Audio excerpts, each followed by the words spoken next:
everyone, it's Katie from the Wellington County Museum and Archives, and welcome to this week's Pop-Up Clock Talks. This week we're going to chat a little bit about what it takes to actually get a clock to work, and look at the little details and special little bits inside of a clock that make it so interesting. So let's get started and take a little look about the history of how the clocks actually were formed. Measuring time for humanity has been important no matter where you are in the world or what time period you're in. Whether you are using a sundial or a water clock, it was no means less important.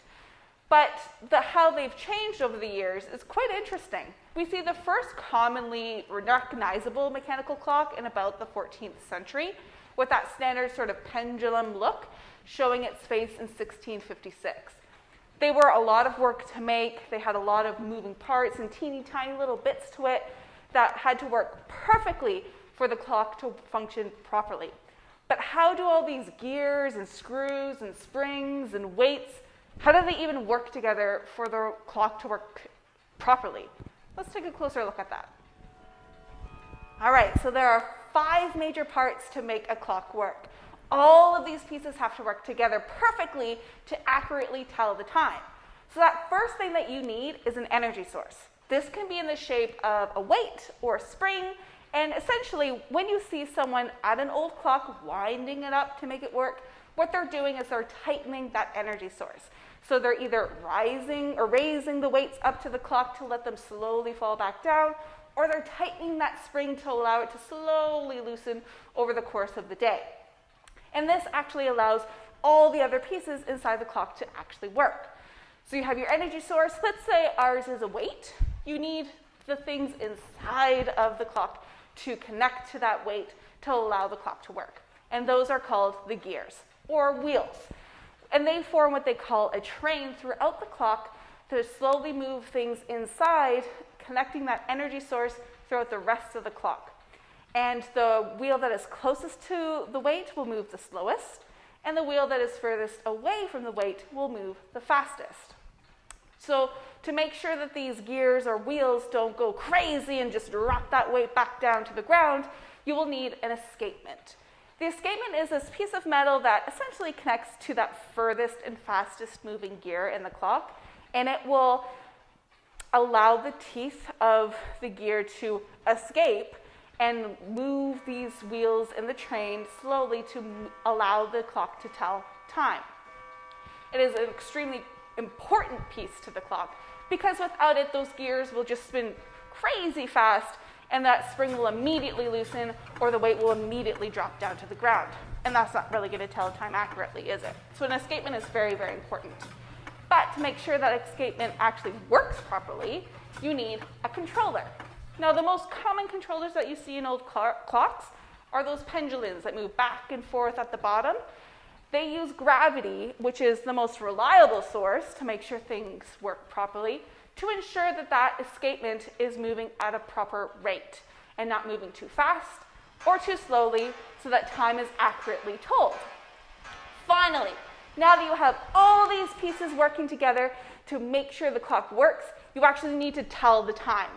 So the last piece, that 5th and most important part of the clock, is your indicator. Those arms that are connected to the face of the clock that actually tell the time, they are the last piece of our clock to tell the time accurately and properly.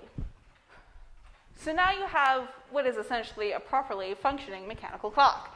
But you're kind of getting bored with its general look and style. You want to add some pizzazz to your clock. So what are you going to do? You want to, add some, let's say, music or cuckoo or something fun. In theory, it's pretty easy. You just want to add another weight. You just have to make sure that those weights are connected to wheels and controllers and escapements so everything works properly. Sounds easy, doesn't it? Well, just with winding a regular mechanical clock, you actually have to wind every little piece of additional things that you put on your clock to make it fancy and cool. And this can take a little while, and depending on what type of clock you have and what type of cuckoo or chimes that you add, this has to be done every day or maybe even just once a week. So it really kind of depends on what type of clock you want to have. Want to add some timed music at the hour marks? Add a weight. Want to add a dancing couple that only comes out at noon? you add another weight. Now, this process may seem pretty easy by how I'm explaining it, but actually it's incredibly difficult because it's not just adding a weight. You have to make sure that you have all the extra gears to make sure that it actually is working properly. You need an escapement to make sure it goes off at the right time.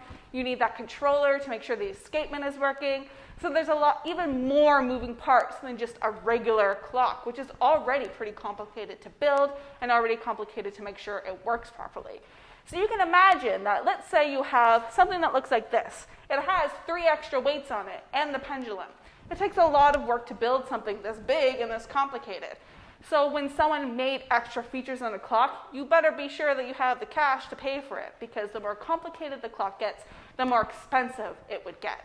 So anyone that had a really fancy grandfather clock, or let's say the cuckoo that's on to my right, they would cost even more money than just a regular timepiece.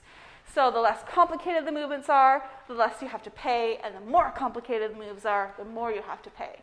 But if you want something fancy, something cool, something unique, you're going to use that cash to buy something that really shows off your personality and what it is that you like about clocks.